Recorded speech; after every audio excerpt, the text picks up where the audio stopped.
Chapter 11. The Choice. I couldn't believe it. Right there in front of me was a massive dragon, its body filling the entire chamber like a cathedral of scale and sinew. Its wings were folded tight against its sides, yet even in stillness it radiated power. I stared in shock as thoughts raced through my mind. Wait, which dragon is this? It couldn't have frozen itself. That meant this was the fire dragon. This is the smaller one? Keenan, seemingly arriving at the same conclusion, stepped forward slowly and asked aloud, "So this is the mortally wounded one?" The king nodded solemnly.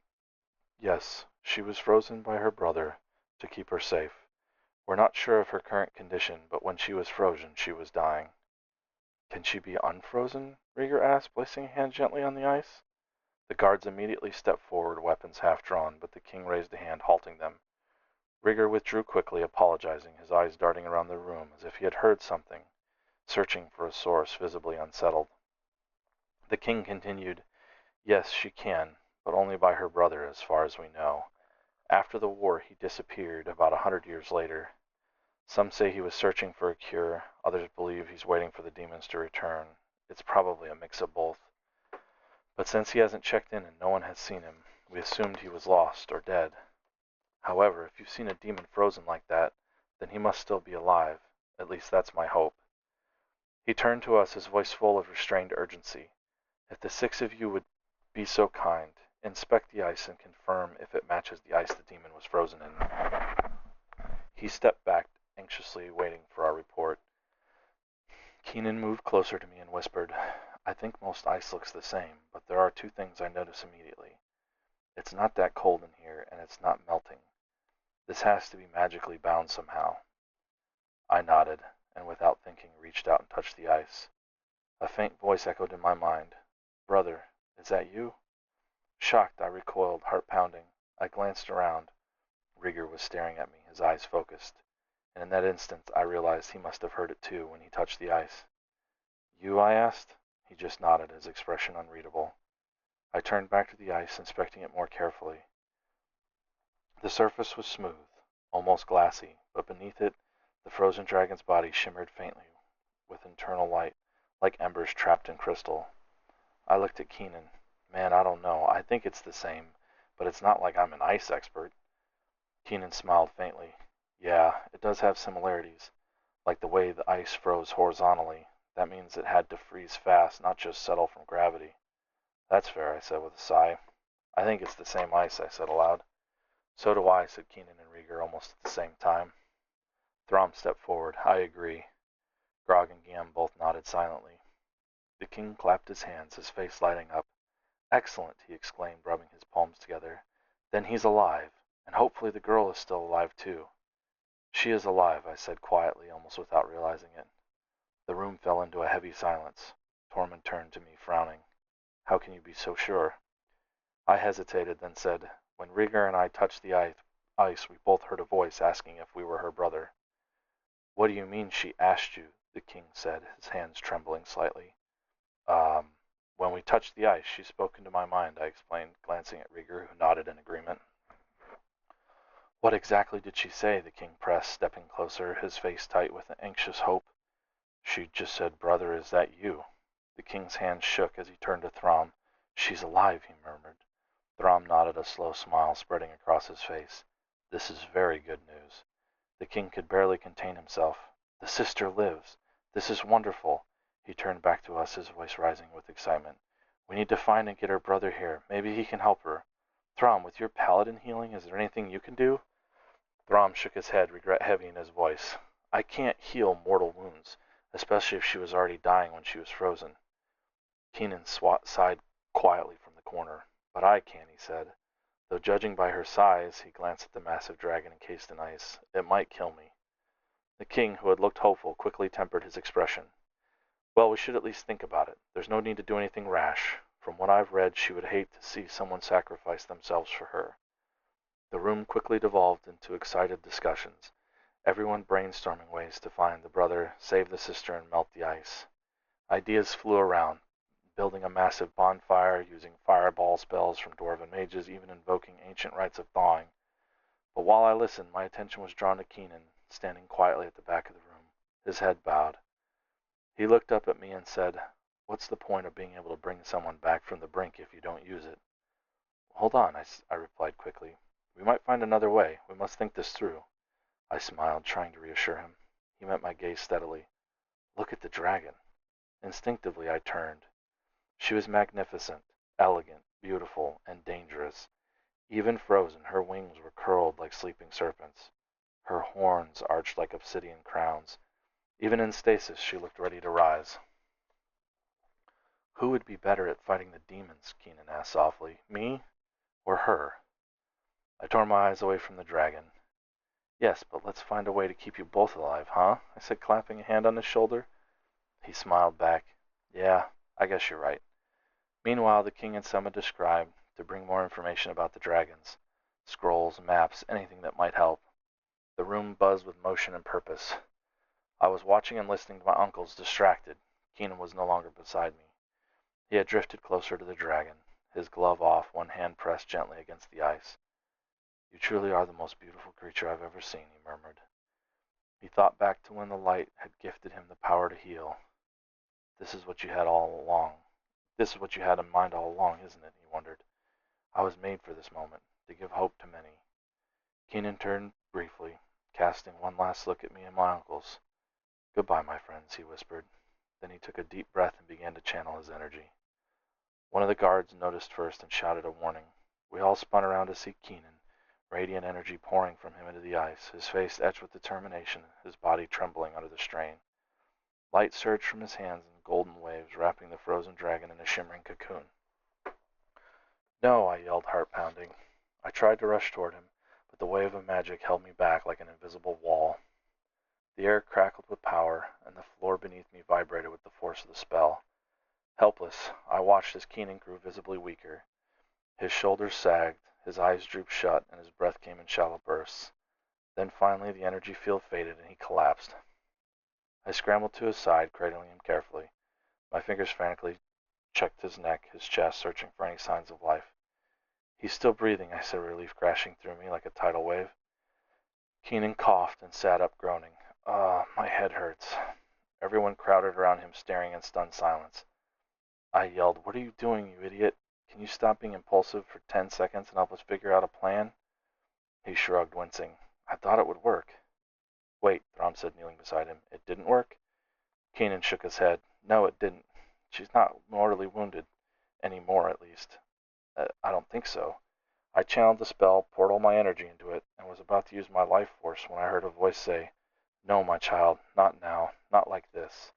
Then she said, "Sleep," and I passed out. Other than the headache, I feel fine. My energy's back, too. "Wait," I said, stunned. "The dragon's voice said that?" "I don't know," Keenan admitted. "Did it sound like a very young woman?" Rieger asked. "No," Keenan said, "much older, like a mother talking to a child." The room went dead silent. The guards, the king, everyone just stared at him, frozen in place. Rieger and I exchanged a glance, then looked around. The dwarves were staring at Keenan as though they'd just seen a ghost. Clearly uncomfortable, Keenan muttered, "Could you stop staring at me? You're creeping me out." That snapped them out of it. The king stepped forward slowly and reverent. "What was it like?" he asked, voice low. Keenan hesitated. "Well, I don't know. The energy was—" The king cut him off. "No, her voice. What was it like?" "Oh," Keenan said, thinking. "It was sweet, kind, I guess." "And?" the king pressed. I glanced around and noticed that even my uncles were hanging on every word. Confused, I leaned towards Rieger and whispered, "What's the big deal?" Rieger leaned back and whispered, "Assuming what Keenan experienced was real, I think he just spoke to their god." "Oh," I said softly, finally understanding. The dwarves crowded closer, even the guards edging in. Keenan, still looking uncomfortable, kept answering questions about the voice, how it sounded, exactly what she said, whether it felt like warmth or light or something else entirely. Just then the scribe burst into the room, arms full of books. "Sire, I've brought all the texts on." The king cut him off, practically shouting with excitement. "She spoke to him, Baldric, you old fossil." The scribe's eyes went wide. "She hasn't spoken since your great-great-grandfather's time," he said, his voice full of awe. "Yes, yes," the king said, waving him forward. "While it's fresh, get the exact quote from him." The scribe rushed over to Keenan, much to Rieger's and my amusement, and began carefully writing down every word he said, quill scratching furiously across parchment. Watching the scene unfold, I thought to myself, if I had believed in something my whole life and suddenly got even the smallest confirmation, yeah, I'd be this excited too. Soon the scribe pulled the king aside, pointing excitedly at some papers he carried. They spoke in hushed tones, the king nodding seriously as Baldric gestured animatedly, flipping through the ancient text with trembling hands. Keenan, finally free from questioning, walked over to Rieger and me. What do you think they're talking about now? He asked. Rieger grinned. Whether or not to make you a citizen? What? Keenan and I said in unison, whipping our heads towards him. I laughed. You old pointy-eared eavesdropper. You've been listening this whole time, haven't you? Rieger put on a face of mock offense. I don't know what you're insinuating, but my ears are no pointier than any other else. And eavesdropping is a dishonorable act meant only for gossips and spies, of which I am neither.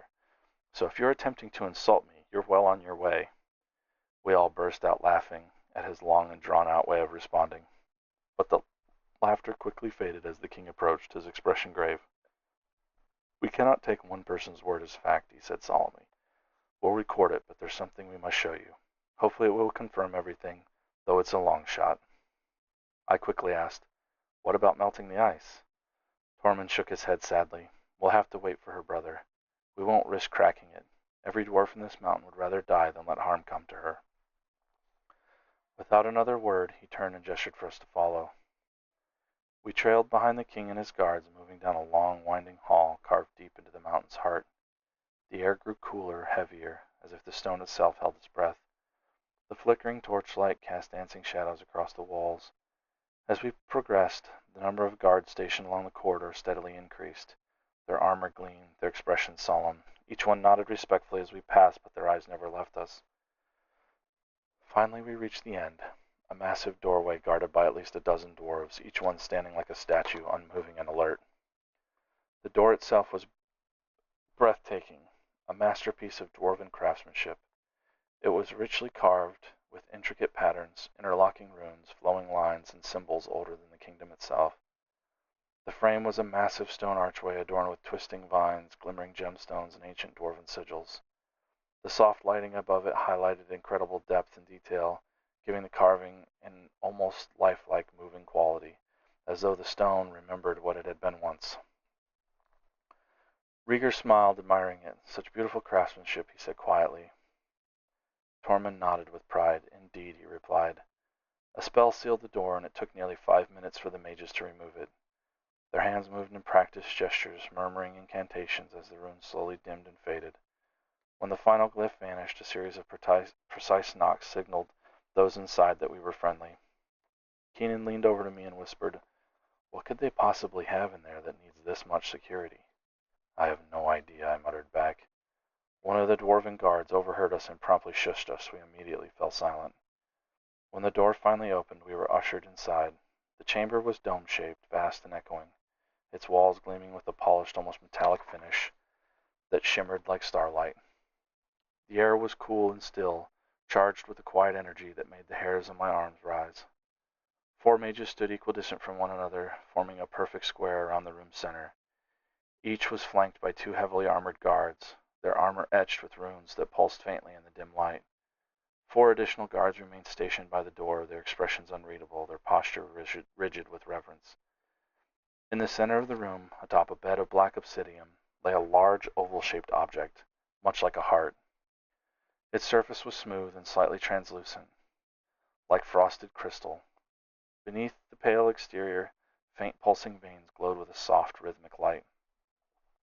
Long, sinewy vines extended from its base, burrowing deep into the stone floor and ceiling, anchoring it as if it were the root of the mountain itself. The tendrils shimmered with ethereal energy, their glow shifting gently between hues of silver, violet, and gold. The heart itself seemed alive, rising and falling in the slow, steady rhythm as if breathing. A dim, calming light radiated from within, casting subtle shadows across the chamber and bathing everything in a serene, otherworldly glow. The silence was not empty, it was sacred.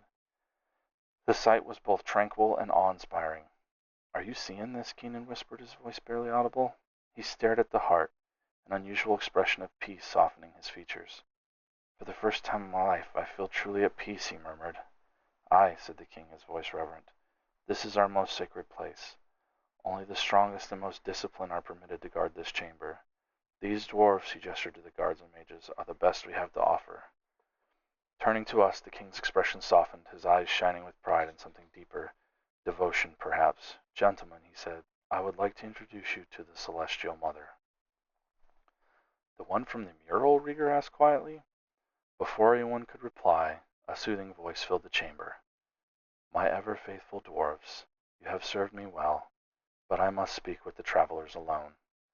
The voice was not heard so much as felt, like a vibration in the bones, a warmth in the chest. It was neither loud nor soft, but it carried with the weight of ages. I quickly glanced around. Everyone heard that, right? Rieger and Keenan nodded, as did my uncles. Even the guards looked shaken. Tormund, though visibly shocked, immediately gave the order. The guards began filing out, their movements slow and reverent. Even the king and my uncles, though stunned, turned to leave. But then the voice returned, calm and resonant. "My beloved Tormund, you have earned the right to stay, as have Throm, Grogrick, and Gamriel. However, I must ask you for silence as we discuss our future." The four dwarfs, still dazed, nodded their agreement. Once the door closed behind the last of the guards, the voice spoke again. Its tone was so gentle and calming, it felt like being wrapped in a warm, protective blanket, in the embrace of a mother. In that room I felt an overwhelming sense of safety, as though nothing in the world could harm us. The air itself seemed to hum with comfort and sorrow. The voice continued, "The decisions for the world's future must now be made by you. I have watched over this world for millennia and have grown weary. You will be this world's last hope." Then her tone shifted, the warmth fading away. "I am dying." We froze, exchanging uneasy glances. The words struck like a blow, echoing in the silence that followed. "I have been the heart of this world for far too long. In less than 1 week there will be no chance for my survival, and within half to a full season my life force will be spent. I have healed the world, stabilized it, and kept it from breaking apart. However, I no longer have the strength to hold back the demon's portals." There was a long, heavy pause. My mind reeled. So that's why the demons were appearing now. The voice resumed, steady but tinged with sorrow. "This world must make a choice. My loyal dwarves are incapable of being objective in this matter, therefore they cannot decide alone." The four dwarves shifted uncomfortably, their faces etched with worry and grief.